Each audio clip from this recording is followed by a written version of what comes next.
Hey, what's up guys? A little bit more work with the DR here. I have been enjoying the heck out of this thing since I've had the new tire, just riding and riding, and the bike seems to be getting better all the time.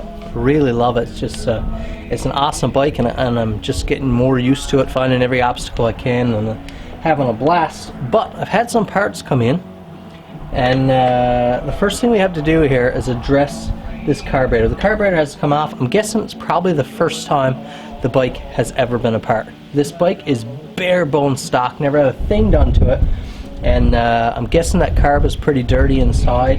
I'm going to rejet the bike. I've got a new needle, the full kit from ProCycle. We've got to drill out the stock brass plug for the fuel mix, and I got the extended mixture screw there, so you can actually adjust it because it's in such a terrible spot in this carburetor.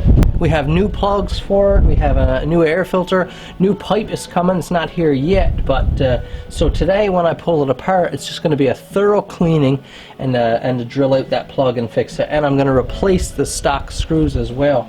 I can't jet it and set it up yet. I can install the needle, but can't really set it up until I get the pipe come in and take a good look at the pipe and see where I want to go with the jetting. We'll talk about that later, but I honestly don't even think the plugs have been out of this thing since new.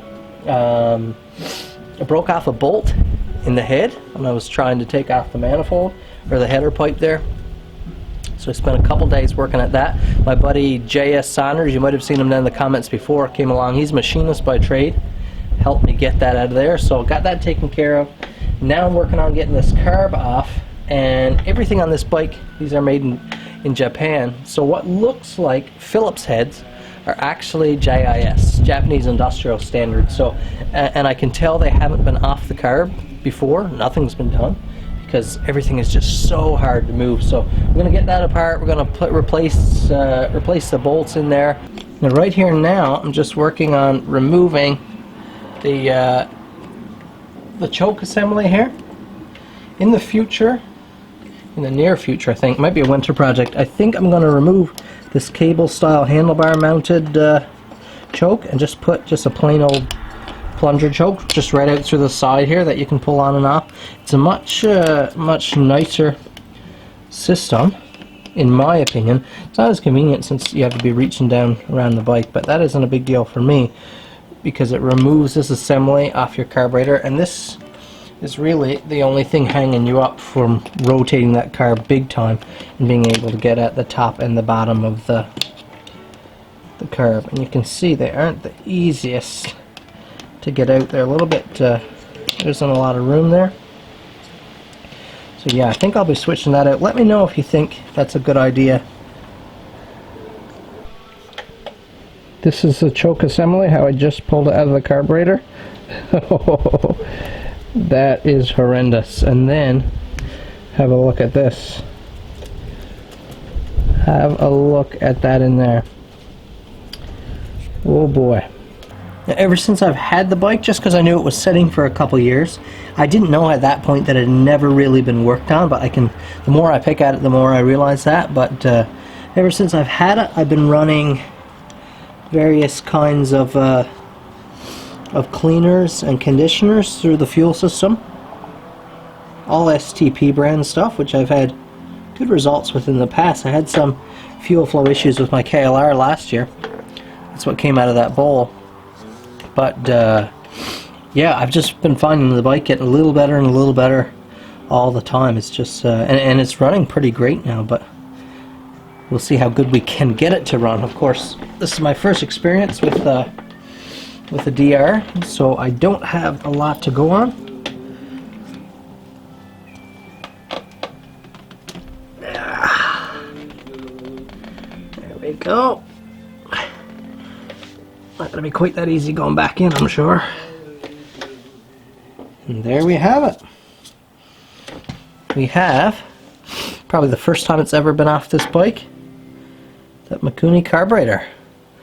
In case you guys are wondering, and you really don't know much about wrenching, I'm no master myself, but this is a Mikuni carburetor. This is just a basic carburetor. You can see right on the bottom, right here, that would have been on the engine side. This is a brass plug that covers up the mix screw because Suzuki does not want you to be tampering with that, or they didn't from factory. So we have to pull out that plug, and then we'll be able to mix the bike ourselves and set it up properly for our new jets and our pipe and the modified airbox. So let's get this apart, see if we can get it apart, and start cleaning.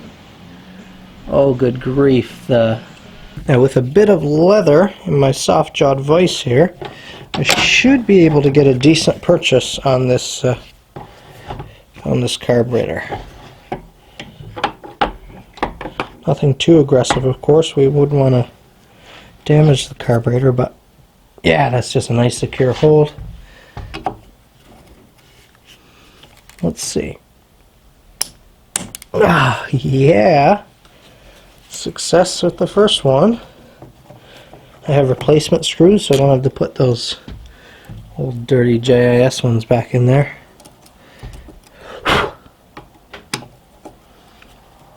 Not quite as good a bite on this one. Let's see.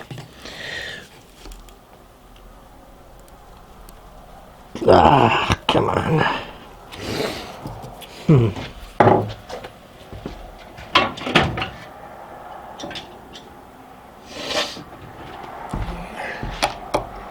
Sometimes different screwdrivers are just machined ever so slightly different. Ah, yeah. Didn't think. Just this screwdriver, and this is just a cheapo one, but the tolerances are just ever so slightly off, which gave it enough bite compared to my other one. Both number 2 Phillips. Okay, so this top cap, you can see it's pretty empty in here. Set that aside. Now, let's pull up our spring. And this is the part you want to be careful with. This is a soft diaphragm. This pulls a vacuum inside your carburetor. So you want to get that up gently because you do not want to tear that diaphragm. Here's your needle. The factory needle, which is a really big needle.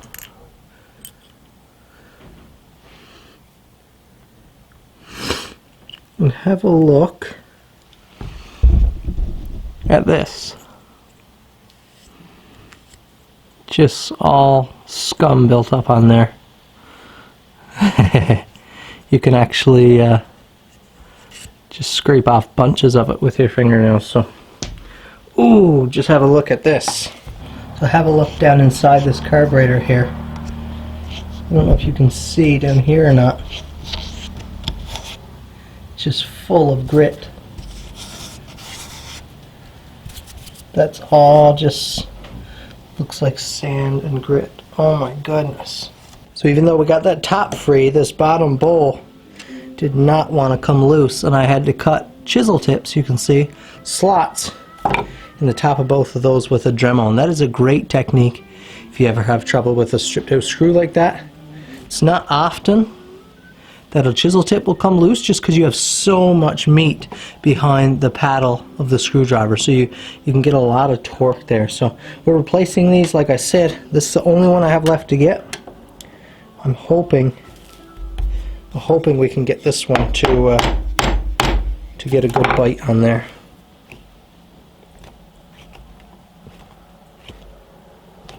This bike's proven to be a little bit of a pain so far.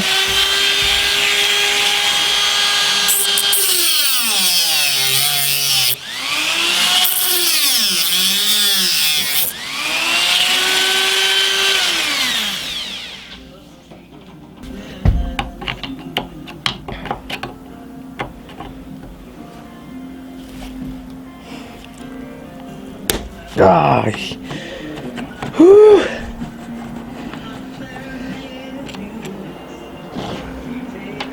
That was a tough one. But he's not buying it to, like I said, to... See, the bake apple was never designed to be a full-size knife for someone, right? No, it was the officer's knife. Well, it was meant to be like a neck knife, like a backup knife. Oh, okay. Okay, so I have stripped everything down, every little component, cleaned it down big time, washed it down with brake cleaner, Q-tips and a little wire brush. every nook and cranny little hose. I blew out every little hose that I could, and then I reassembled with those Allen head screws in there instead of those JIS ones. So this is a beautifully clean carburetor here now. What I need to do now that it's back together, if you remember I mentioned earlier about that fuel mix screw. Let's have a little closer look here. I'll give you a quick explanation. So I don't want anyone to take offense to this, so if you already know or this is like super basic for you, just relax and skip ahead in the video or just bear through it. A carburetor is designed to mix or regulate air from the outside and fuel from the gas tank. It mixes the proper ratio and sends it into your engine. Now, carburetors generally have either an air screw or a fuel screw, so you can mix one. You can lean or enrichen the mix. So this carburetor has a fuel screw, so you get to control how much fuel is let in to mix with the amount of air that's already coming in. So you can't really regulate the air, not as precisely. You can mod the air box, open up the air box, but that's about it. Your fuel screw is how you lean out or enrich in your engine. Some engines, the fuel is kind of set and you're able to adjust the amount of air that mixes with that fuel. So Suzuki, when they designed this carburetor, they wanted to preset the engine for how it should be, how they felt it should be stock, and then they plugged this hole here with a little piece of brass, a little brass plug, so that no one could pick at it anymore. This is bad because if you ever want to change the jetting, or if the bike isn't running well for your elevation or your humidity or temperature, you're not able to change, because all of those environmental factors affect how your air and fuel mixes. Of course, the density of the air is changing, the humidity of the air coming in is changing, so you want to change your fuel mix to accommodate for that. But because they've plugged this, you can't get at it. So we're going to fix that right now. So we're just going to drill into this plug ever so slightly. It's just brass, so it's nice and soft.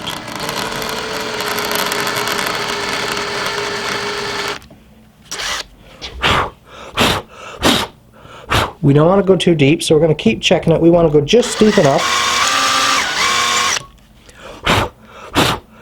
so we can get a machine screw in there and pull it back out. So we definitely don't want to go too deep.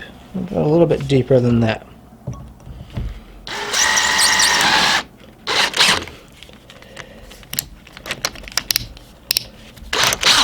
Oh, didn't even need the machine screw. I pulled that little brass plug right out. Check out this little light here I'm carrying today, guys. Cool little light, the i3T. I like it. Cool color. But right here, this is where we pulled that plug from here now. You can see that little chisel tip or flathead screw down in there. That is the idle mix. So you could set that with a screwdriver, but you need to set this mix while the bike is really well warmed up. And this is like about 1.5 inches from the cylinder head, and you just can't get in there with a screwdriver. So you're trying to get a little screw head in there to adjust it while the bike is scorching hot. It just doesn't work well. So we're going to pull that mix screw out of there. I probably should have checked to see how far that was in there. So I could have went roughly with that mix starting off. But what we have here is this little mix screw. So you can see we have a needle that sits, so you set the depth that travels into a slot inside, and the deeper that goes, the less fuel you get. So you pull it out, it recesses out of the hole and allows more fuel to pass through. So what ProCycle solution is that exact same thing with an extended shaft and a knurled knob here. And notice now you can actually grab a hold of this thing. How nice is that?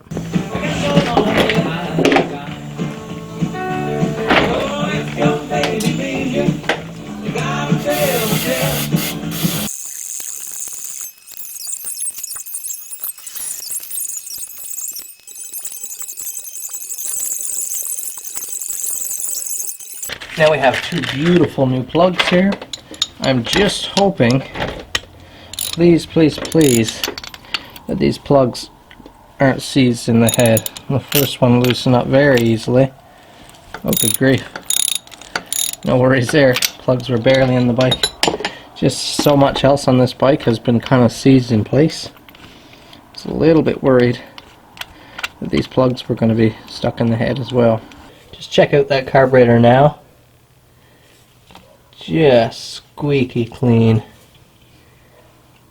That slider is all cleaned up nicely. I'm just going to use a little bit of engine oil here on this lip.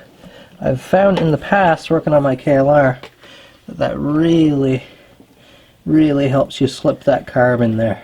It just gives you a greasy surface so you can kind of force on it and you don't have that kind of dry death grip of the rubber. Now, I said in the nifty lift video that I had the strength of 8 average men. I'm probably gonna need it. Probably gonna need it here right now. So I missed the clip of me actually seating that carb back between the boots, and that is because my SD card filled up and I didn't realize it. So I apologize for that, but it took me only 2 or 3 minutes past what you saw there. And the best way to do it, the way I did, was airbox side first, and I used a screwdriver, a flathead screwdriver, to get between the boot. Just the same as you would peeling a tire in over a rim.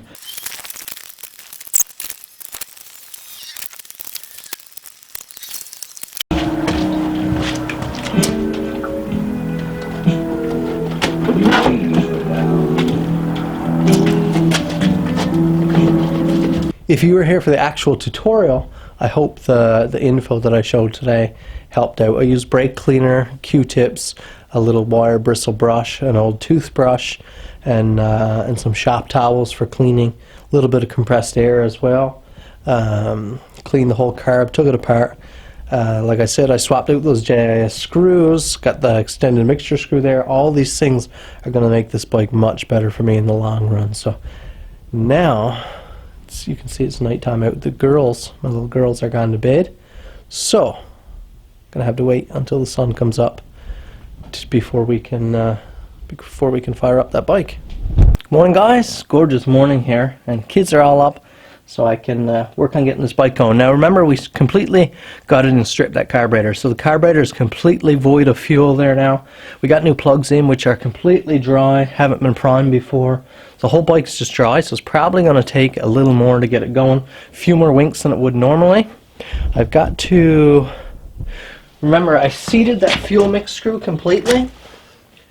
So right now, the fuel is basically cut off from the bike. So I'm going to start it at 2 turns out. So a half turn, 1 and a half, and 2. So nice that I can get at it there now outside. Start at 2 turns. We'll see if we can get it going. Everything should be hooked up fine on the carburetor, and then we'll take it for a run, get it really nice and hot, warmed up, and then we can kind of perfect that, perfect how the engine's running, perfect that mix for the 140 stock jet. We'll have to change it all again later, but it's only easy work once everything's been cleaned like it has now.